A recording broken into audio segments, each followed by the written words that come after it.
பயங்கரவாதிகளின் தலைமையகமான பாகிஸ்தானின் தோல்வியுற்ற இராணுவ தளபதியான அசிம் முனிர் டொனால்ட் டிரம்ப் சார்பாக பேசுகிறார். அசிம் முனிர் கைவிடப்பட்டதாக தெரிகிறது. சமீபத்தில் அவர் அமெரிக்காவின் புளோரிடாவில் உள்ள டம்பாவுக்கு சென்றார். அமெரிக்க மத்திய படையின் தளபதி மைக்கேல் குரில்லா ஓய்வு பெறுகிறார். அவருக்கு பதிலாக பிராட் கூப்பர் பதவியேற்க உள்ளார். இந்த இராணுவ விழாவிற்கு அமெரிக்க மத்திய படை அசிம் முனிரையும் அழைத்துள்ளது. இந்த கூட்டத்தில் அமெரிக்க அரசியல் தலைவர்களும் கலந்து கொண்டனர். கூட்டம் முடிந்ததும் அவர் அங்கிருந்து சென்றிருக்க வேண்டும். ஆனால் முனிர் மைக்கை எடுத்துக்கொண்டு இந்தியாவை குறிவைத்து பேச ஆரம்பித்தார். பாகிஸ்தானிடம் அணு ஆயுதங்கள் மற்றும் ஏவுகணைகள் இருப்பதாகவும் யாராவது பாகிஸ்தானை தாக்க முயற்சித்தால் பாகிஸ்தான் உலகின் பாதிப்பகுதியை அழித்துவிடும் என்றும் அவர் கூறினார். அசிம் முனிர் தன்னுடன் 400 கோடி மக்களையும் கொன்றுவிடுவோம் என்று அமெரிக்க மண்ணில் பகிரங்கமாக எச்சரித்தார். சிந்து நதியின் நீர் பாகிஸ்தானின் பிறப்புரிமை என்றும் அதைத் தடுக்க இந்தியா அணைகளை கட்டினால் அந்த அணைகளை தங்கள் ஏவுகணைகள் மூலம் அழித்து விடுவோம் என்றும் அவர் எச்சரித்தார். திரைப்படங்களில் வரும் வில்லன்கள் போல இந்தியா ஒரு அழகான மெர்சிடிஸ் கார் போன்றது என்றும் அது ஒரு குப்பை வண்டியை இடித்தால் நஷ்டமடைவது மெர்சிடிஸ் கார் தான் என்றும் கூறி பாகிஸ்தானை ஒரு குப்பை வண்டியுடன் ஒப்பிட்டார். இந்த நபர் அமெரிக்காவின் உயர் இராணுவ அதிகாரியின் முன்னிலையில் குப்பைகளை கக்கினார். ஆபரேஷன் சிந்தருக்கு பிறகு ஷெபாஸ் ஷெரீப் எங்கும் காணப்படவில்லை.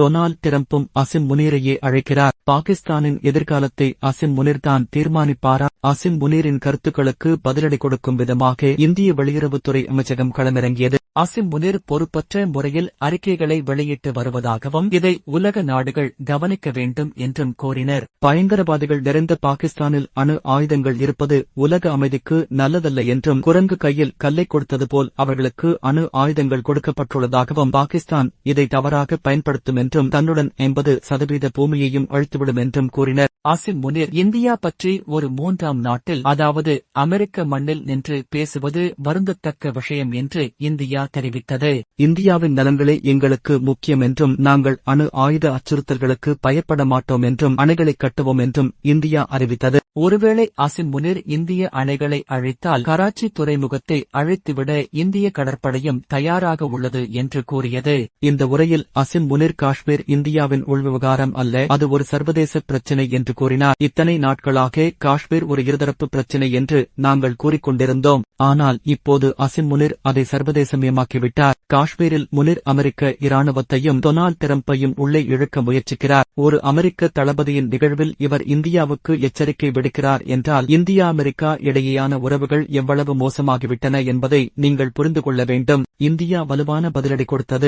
காஷ்மீர் ஒரு சர்வதேச பிரச்சினை அல்ல, அது இந்தியாவின் உள்விவகாரம். காஷ்மீரை பாகிஸ்தான் சட்டவிரோதமாக ஆக்கிரமித்துள்ளது. பாகிஸ்தான் எப்போது பியோகேவை விட்டு வெளியேறும் என்பதை பற்றி மட்டுமே பேச வேண்டும் என்று இந்தியா பதிலளித்தது. இந்திய கடற்படை களமிறங்கியுள்ளது. அரேபிய கடலில் பயிற்சிகளை மேற்கொண்டு வருகிறோம். சிந்து நதி மற்றும் அதன் அணைகள் விஷயத்தில் நிச்சயமாக மற்றொரு போர் வரப்போகிறது. ஒருவேளை பாகிஸ்தான் ராவி மற்றும் சட்லஜ் நதிகளில் நாம் கட்டும் அணைகள் மீது தாக்குதல் நடத்தினால் கராச்சி வரைபடத்தில் இருக்காது. ஆபரேஷன் சிந்தூர் சமயத்தில் இந்திய கடற்படை கராச்சியை அழிக்க தயாராக இருந்தது. ஆனால் மோடி வேண்டாம் என்று கூறினார். பிறகு வாய்ப்பு கொடுப்பேன் என்று உறுதியளித்தார். ஆபரேஷன் சிந்தூரில் இந்திய விமானப்படை மற்றும் இந்திய ராணுவம் மட்டுமே தங்கள் திறமையை காட்டின. ஆனால் இந்திய கடற்படை பார்வையாளரைப் போல பார்த்துக் கொண்டிருந்தது. இந்திய கடற்படையின் கைகள் கட்டப்பட்டிருந்தன. இந்திய கடற்படையின் மார்கோஸ் ஆபரேஷன்ஸ் பற்றி பலருக்கு தெரியாது. ஆபரேஷன் சிந்தூரில் அவர்களால் எதுவும் செய்ய முடியவில்லை.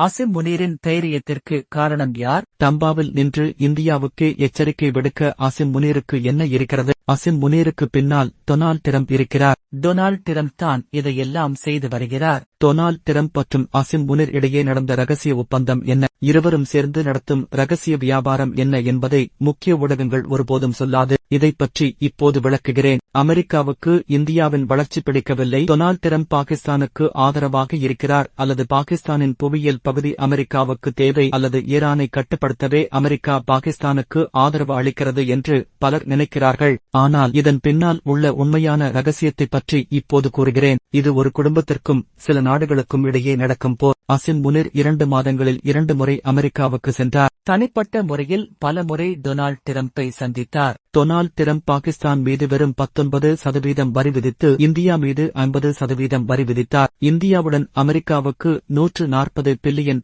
வர்த்தகம் உள்ளது. அதே சமயம் பாகிஸ்தானுடன் $20 பில்லியன் கூட இல்லை. இருப்பினும் இந்தியாவை குறிவைத்தார். டொனால்ட் டிரம்ப் அசிம் முனீரில் என்ன கண்டார், ஏன் தனிப்பட்ட முறையில் சந்திக்கிறார்? இந்த சந்தேகங்கள் அனைத்திற்கும் ஒரு பதில் தருகிறேன். கிரிப்டோகரன்சி இந்த பெயரை பெரும்பாலானோர் கேள்விப்பட்டிருப்பார்கள். டொனால்ட் டிரம்பின் மகன்கள் எரிக் டிரம்ப், ஜூனியர் டிரம்ப் மற்றும் டிரம்பின் மருமகன் ஜெரைன், இந்த மூவரும் இணைந்து அக்டோபர் 2024 இல் வேர்ல்ட் லிபர்ட்டி பைனான்சியல் என்ற ஒரு கிரிப்டோகரன்சி நிறுவனத்தை தொடங்கினர். இந்த நிறுவனத்தில் டொனால்ட் டிரம்ப் தலைமை கிரிப்டோ வழக்கறிஞராகவும் உள்ளார். இது ஒரு குடும்ப நிறுவனம். இதில் அதிக பங்குகள் டொனால்ட் டிரம்ப் குடும்பத்தினருக்கு உள்ளன.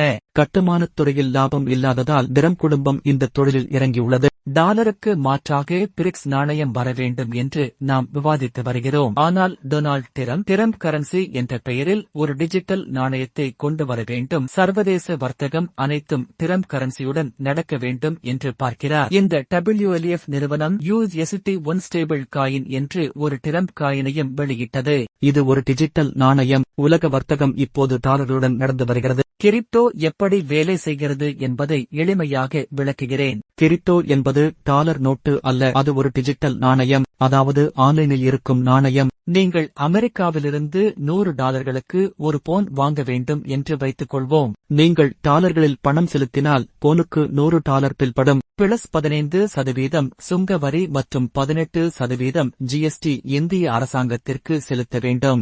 இவையெல்லாம் சேர்ந்த பிறகும் சர்வதேச வங்கிகளுக்கு 2 முதல் 3% பரிவர்த்தனை கட்டணம், வசதி கட்டணம், கூடுதல் கட்டணங்கள் என்று சில கட்டணங்களை செலுத்த வேண்டும். இவையெல்லாம் சேர்த்தால் $100 போன் உங்களுக்கு $140 மாறும். ஒருவேளை நீங்கள் கிரிப்டோ மூலம் டிஜிட்டல் நாணயத்துடன் உங்கள் போனிலேயே பரிவர்த்தனை செய்தால் பரிவர்த்தனை கட்டணம், கூடுதல் கட்டணங்கள், வசதி கட்டணம் இருக்காது. இந்த 2 முதல் 5% பதிலாக வெறும் 1% மட்டுமே கிரிப்டோ காயினை நிர்வகிக்கும் டொனால்ட் டிரம்ப் நிறுவனத்திற்கு செலுத்த வேண்டும். சர்வதேச வங்கிகளுக்கு நீங்கள் 5% கமிஷன் கொடுத்தால் டொனால்ட் டிரம்ப் நிறுவனத்திற்கு வெறும் 1% மட்டுமே கட்டணம் செலுத்த வேண்டும். ஆகஸ்ட் டொனால்ட் டிரம்ப் உலக வர்த்தகம் கிரிப்டோவில் நடக்க வேண்டுமென்று ஒரு கனவை வைத்துள்ளார். பேல்கா தாக்குதலுக்கு பிறகு இந்தியாவிலிருந்து தப்பிப்பதற்காக அசிம் முனீர் டொனால்ட் டிரம்பின் மகன்களிடம் சென்றார். டொனால்ட் டிரம்ப் ஜூனியர் டிரம்பை தேர்தலில் வெற்றி பெற வைப்பதில் முக்கிய பங்கு வகித்தார். இவர்களின் சிந்தனைகள் வர்த்தகப் போர்கள், புவியியல், அரசியல் இவையெல்லாம் அல்ல. அவர்கள் தங்கள் குடும்பத் தொழிலை அடுத்த கட்டத்திற்கு கொண்டு செல்ல உலக நாடுகளை மிரட்டி வருகின்றனர். அசிம் முனீர் பேல்கா தாக்குதலுக்கு பிறகு டிரம்பின் மகன்களுடன் கிரிப்டோகரன்சி ஒப்பந்தம் செய்தார், அதாவது WLF நிறுவனத்துடன் ஒப்பந்தம் செய்தார். இஸ்லாமாபாத்தில் WLF குழு வந்து ஒப்பந்தம் செய்துவிட்டு சென்றது.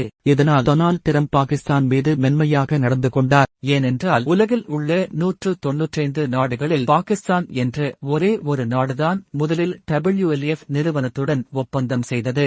கிரிப்டோகரன்சியை சட்டப்பூர்வமாக்கிய உலகில் முதல் நாடு பாகிஸ்தான் என்ற நாடுதான். டொனால்ட் டிரம்ப் குடும்பத்துடன் ஒப்பந்தம் செய்ததால்தான் அசிம் முனீரை டொனால்ட் டிரம்ப் தன்னுடன் சேர்த்துக் கொண்டார். WLF நிறுவனம் ஒரு ஆலோசனை நிறுவனம் போல செயல்படுகிறது. பாகிஸ்தான் ராணுவம் மற்றும் அரசுக்கு கிரிப்டோ பிளாக்செயின், கிரிப்டோ செயலிகளை உருவாக்குதல், கிரிப்டோவில் எப்படி வர்த்தகம் செய்வது என்ற பயிற்சி அளித்தல் போன்ற ஆலோசனை சேவைகளை வழங்குகிறது. பாகிஸ்தானில் உள்ள ரியல் எஸ்டேட் நிலங்களை விற்று வந்த பணத்தில் பாகிஸ்தான் கிரிப்டோ காயின்ஸ்களை வாங்கி வருகிறது. டிரம்ப் இந்தியா, சீனாவையும் கிரிப்டோவை சட்டப்பூர்வமாக்குங்கள் என்று அழுத்தம் கொடுத்தார். ஆனால் இந்தியா, சீனா, ஐரோப்பிய ஒன்றிய நாடுகள் இதற்கு ஒப்புக்கொள்ளவில்லை. இப்போது நாம் சர்வதேச பரிவர்த்தனைகளை ஸ்விஃப்ட் மூலம் செய்கிறோம். வங்கிகள் கமிஷன்களை எடுத்துக் கொள்கின்றன. கிரிப்டோவில் வர்த்தகம் செய்தால் கமிஷன் குறைவாக இருக்கும், ஆனால் கமிஷன் முழுவதும் ஒரு குடும்பத்திற்கு சென்றுவிடும். பாகிஸ்தான் ஏற்கனவே டிரம்ப் கிரிப்டோகரன்சியுடன் வர்த்தகத்தையும் தொடங்கிவிட்டது. டிரம்ப் கிரிப்டோவை இந்தியா ஏற்றுக்கொள்ளவில்லை. நாங்கள் கிரிப்டோவுடன் வர்த்தகம் செய்ய மாட்டோம் என்று கூறியது. யாராவது கிரிப்டோவில் வர்த்தகம் செய்தால் அபராதம் செலுத்த வேண்டும் என்று மிக கடுமையான நிபந்தனைகளை விதித்தது. சீனா கிரிப்டோ வணிகத்தையே தடை செய்துவிட்டது. இந்த வகையில் டொனால்ட் டிரம்ப் கிரிப்டோ வணிகத்தை யார் ஏற்கவில்லையோ அத்தகைய நாடுகள் மீது சுங்க வரி விளையாட்டை ஆடுகிறார். பாகிஸ்தான் முதலில் WLF நிறுவனத்துடன் ஒப்பந்தம் செய்ததாதான் இந்த நபர் பாகிஸ்தானுக்கு நண்பரானார். அசிம் முனீரையும் அரவணைத்துக் கொண்டார். ஆகஸ்ட் இந்த வகையில் இந்தியா நிச்சயமாக பாகிஸ்தான், அமெரிக்கா, குறிப்பாக அசிம் முனீர் மற்றும் டொனால்ட் டிரம்பின் நட்பை சர்வதேச அளவில் உலக நாடுகளுக்கு வெளிப்படுத்த வேண்டும். அவர்களின் வியாபாரம் பற்றி, பாகிஸ்தானின் சொத்துக்களை அசிம் முனீர் விற்று டிரம்ப் குடும்பத்திற்கு எப்படி கொடுக்கிறார் என்ற விஷயங்கள் அனைத்தையும் வெளிப்படுத்தினால் மட்டுமே இந்த ரகசியம் வெளியே வரும்.